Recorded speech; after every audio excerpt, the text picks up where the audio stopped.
அவங்களுக்கு சலாம் சொல்லலாம். சந்தோஷமான நாள் தான், மகிழ்ச்சியான நாள் தான். அந்த நாளில் நாம் சந்திக்கக்கூடிய நபர்களுக்கு சலாம் சொல்லலாம், அல்லது அவர்களுக்காக துவா செய்யலாம். உங்களுக்காக நான் துவா செய்யறேன் அப்படி சொல்லுங்களேன். நீங்க நல்ல முறையில உங்களுடைய வாழ்க்கை சிறப்பான முறையில இருப்பதற்காக அல்லாஹ்விடத்துல நான் துவா செய்யறேன் அப்படி சொல்லுங்க, தாராளமா சொல்லலாம், தவறு இல்லை.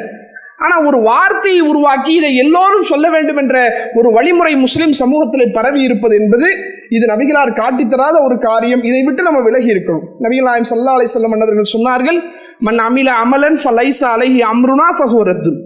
எவன் ஒருவன் நான் ஏவாத ஒரு ஒன்றை மார்க்கத்தின் பெயரால் செய்கிறாரோ அது மறுக்கப்படும் என்றார்கள்.